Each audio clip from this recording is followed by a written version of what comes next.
Hello, this is Marcus Maynard, and I'm doing my presentation on pesticide safety and regulation in India and the United States, and kind of their outcomes and the reasons for their outcomes. So my research question, or kind of, focus area was what effects, if any, do agricultural pesticides pose upon the health outcomes of those living in India compared to the United States? And the United States and India have different regulations, social norms, all that, and different levels of adherence to rules set forth. But really, what I started to look at was, I was looking for a lot of hard data, and there are numbers and stuff that I'll get to. But what I really figured out is that I needed to examine kind of the reasons that things are the way they are in both the United States and India, and examine especially the U.S. historical aspect of it to really understand where both countries are at. So let's get started. What are pesticides? Any substance or mixture of substances intended for preventing, destroying, repelling, or mitigating any pest, or any substance or mixture of substances intended for use as a plant regulator, defoliant, or dissectant. And so this is what the EPA classifies them as. Think about pesticides as basically a mixture of substances used to destroy or mitigate a pest. So they can be split up as biodegradable or persistent. And biodegradable doesn't just mean it literally is biodegradable. It also means that it passes a certain set of qualifications and tests that can be done to make sure its toxicity doesn't pose a certain level of risk to people and the environment nearby. And persistent really does mean just it stays around for years. It's more toxic, doesn't meet the guidelines of the biodegradable classification. And just to go over some categories real quick, we have insecticides, herbicides, and rodenticides. Those are the most common three. Fungicides, algicides, and insect growth regulators really are a little bit more rare, or not necessarily rare, but in terms of use, it's going to be, if a region has a problem with a certain fungus or there's an outbreak, you treat it, but it's not necessarily going to be used all the time. And the insect growth regulators, farmers they'd rather just kill the pest most of the time, given the chance, it seems, which makes sense to a certain extent. So it's more of a certain circumstance kind of situation that it would be more commonly used for. Examples of different chemical forms of pesticides. So there's a whole lot here, but I'm really going to focus on the organochlorine insecticides, because under that is DDT, which I'll talk about in just a little bit. But that's it's a form. There's a lot of stuff in it, and a lot of that is toxic. To make a long story short, sulfonylurea, I have a really hard time pronouncing that one. Herbicides is that's something that was developed in the 1970s, and actually it is particularly not as harmful as some other pesticides, because it targets proteins in plants and basically cuts off their supply of developing proteins.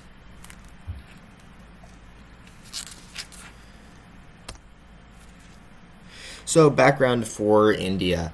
I think when I'm highlighting the background, one of the biggest things I want you to understand is that India is at a different place with its development, with their government and their country as a whole than that of the United States. So it is a little bit. They're not necessarily comparable in the resources and the functions, the bureaucracy that's in place to regulate and properly enforce those regulations. For example, the National Crime Records Bureau in India, they don't even classify it as an unnatural death when you're poisoned by pesticide for as an accident or whatnot. Obviously, if you do it, which I'll get to later, because India has a lot of suicides of farmers that use pesticides. But if that happens, it would just be classified as a suicide. Obviously, on a more personal level, people are aware of, how people died, and it might be in their death report, but it won't be classified on any federal government databases. Sorry, it would be on a state level only. And while there are more than 60 legal pesticides available in India that are not outlawed in most Western countries for a variety of factors, most of the time, except for a few, that were mostly DDT based pesticides, most of them won't be used a lot in India either, just because they produce a lot of pesticides for the West, and they wouldn't be able to utilize their own. They couldn't export the pesticides they were using necessarily. So I'll often, and it varies, of course, but oftentimes that's the reasoning behind it. The first people were poisoned in the 50s in Kerala and and 100 people died after consuming it. And it wasn't really for until another 40 years later that was properly fixed. Sorry, not properly fixed. It was addressed properly. Almost 40% of all pesticide use is in the central, is used in the central regions of India and Punjab, which I will show you on a map in just a second. I just want a quick monoculture farming, which has presented itself in the last 30 years in India, and even on a small personal farm level, it has accelerated the need for additional pesticides to be used, just because pests, often insects in India, build up a tolerance to the pesticides used. Therefore, they need new pesticides or more of them. So what I was talking about with the map, you can see Punjab and the central area of India in black there in my, I'm a great artist.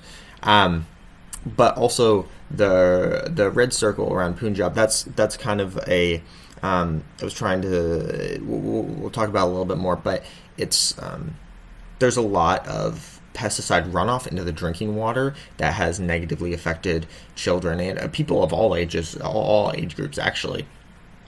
And they've got quite a lot of cancers and other conditions, unfortunately, that are pretty aggressive. And also they're seen, it's people there like, hey, we have cancers that the rest of India don't necessarily have. Why is that? We need answers to this.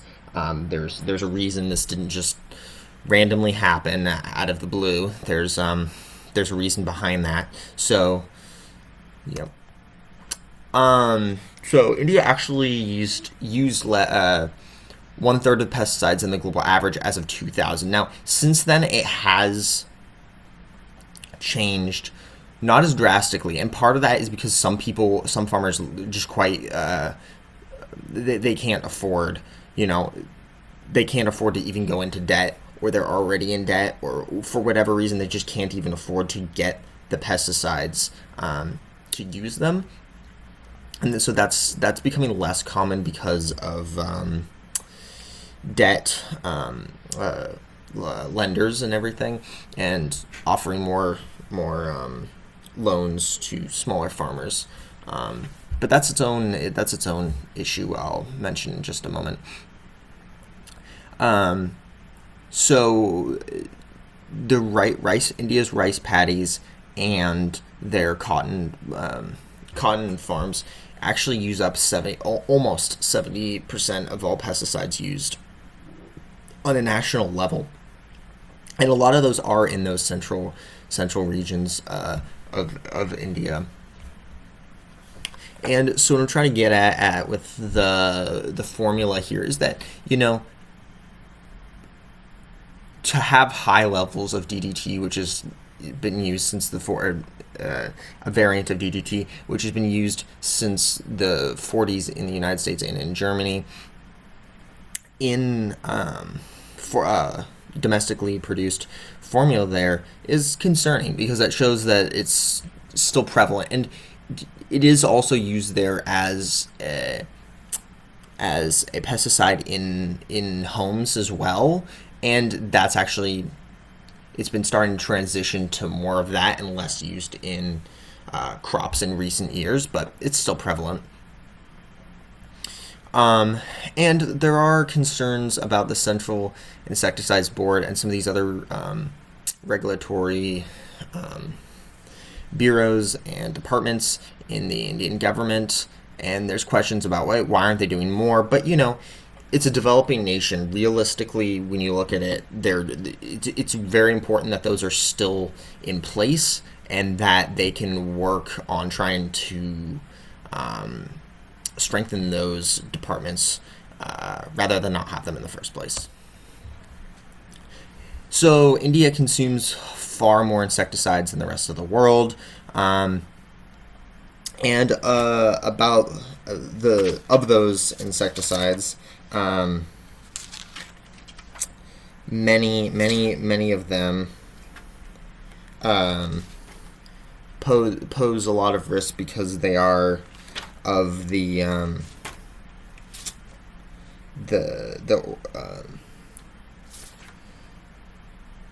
organochlorine type that I mentioned back a few slides ago. That they contain DDT is a type of that overarching type of insecticide, and so over time, especially because DDT is only now getting phased out from agricultural use in India, that's been a huge problem because so much of their spraying is insecticides. So the numbers in India are a little bit they're harder to pinpoint just because the Indian government doesn't officially keep track of the numbers, but it's thought that about, as of the last few years, almost 20,000 deaths per year are attributed to direct or indirect exposure. So this includes the cancers that have been developed that can be traced back to the pesticides in Punjab region, or state, I'm sorry. So this is including those. So that's including kids and other people, which usually isn't measured. So this is sort of a new thing that they're measuring that as well. But back in 1996 to 1999, they were seeing 15,500 incident exposures and 7,000 deaths directly related to the pesticide exposure. It paints a picture of a continuing problem. However, I want to point out there's far more people in the agricultural industry now, and it's probably gotten much better because there's reported 6,600 deaths a year in India attributed to direct contact with pesticides. That was not purposeful. But with far more people farming, it's easy to say that I think there's been some improvements, and but compared to the United States, it's not getting better on the same level whatsoever. And we'll get to the United States in a minute, but it's harder to see quick progression, I guess, for outside onlookers. Long-term effects are hard to measure, and I think that's why it's important that they are getting addressed and measured in that, at least in the Punjab region. Yep. So the United States. So I want to point out that for the United States in the 1940s to the 1970s, we were struggling with many of the same, I mean, actually, even into the 90s, to a certain extent, we're struggling with some of the same pesticide regulations that India is today. So drawing that parallel between the both and the both countries, and that, you know, they're at somewhere we were at, and that it just takes longer to develop for them based off of their circumstances and the resources they have at their disposal. But over the 1960s to 1970s, health workers determined some regulations regarding pesticides, especially with DDT, and phased that out because there were such adverse effects that the local populations were easily convinced that they were concerned about that, especially in regions like Washington, California, Oregon, and some states in the South, actually. Also saw that it was a big problem. And for a while, a lot of the farm workers were predominantly people of color and poorer individuals in the United States. And, you know, it isn't much of, unfortunately, it isn't necessarily a priority when marginalized people are the ones at risk. And even in India, a large portion of the Indian farmers are small farmers who pose a lot of that risk with debt is on them, not on a bigger company. And, you know, these are some of the poorer people in Indian society sometimes. And so I would say that sometimes they can fall under that similar category. DDT was developed pre-World War II, but it was refined into a agricultural product by Germany during the war / right after the war, and bought by Americans and used quite often for agricultural use up until the 70s or 80s. And the overspraying of orchards in California really kind of jump-started some of the campaigns to look and regulate pesticide use in agricultural areas. So, the CDC reports an average of 23 deaths a year based on data collected between 2004 and 2010, with a large majority not actually relating to farms whatsoever, rather successful suicide attempts using these products by individuals familiar with their effects. Now, you can look at this and be like, whoa, you know, this is so much different than thousands and thousands of people dying. And yes, it really is. But also keep in mind that because of that debt that I was talking about, many people in India actually die because they are indebted because of pesticides and other loans that they have to take out for farming. They actually kill themselves with pesticides. However, that doesn't excuse such a difference of maybe a single digit to, you know, many 4-digit number difference. That's still astronomical. And also, I do want to address quickly also the hospitalizations, and there are 1,500 is far less than 15,000 hospitalizations. I'm not trying to get around that fact. However, it's also the healthcare systems, the things that are available, the health products that are available for use in India and the United States change drastically. And a lot of these rural regions, the people there, if there is an incident of exposure, they may not even get to a hospital or not even get health care. And so understanding that the difference in availability of healthcare is vital in understanding some of these differences as well. Newer regulations are being adopted by or proposed by Washington State and California. And, you know, in this picture right here, you can see in the last, from 2006 to 2013, there was a drastic difference in the amount of pesticide poisonings per 100,000 persons. And this does not include only agricultural. However, agricultural plays a significant role in these changes. Actually, agricultural regulations are one of the biggest things that have changed in the United States over this time, with what pesticides can be used and where. But on May 14th, 2020, the Indian government announced plans to phase out 27 highly toxic pesticides, some of these including DDT. And they're really showing that they're moving forward with a plan to ban some of those chemicals, ban the worst of the chemicals, as a way of addressing the issues that they have. I think that's a smart plan. It's hard sometimes to give proper education and have the funding to give proper education, and the transparency about corruption and ties to chemical manufacturing. I don't think that's a top priority. I think that it plays a role, but I don't think that's necessarily something that's also realistic to tackle. And government assistance for access to protective equipment, that would be great to see. A lot of these small farmers, it's just not realistic.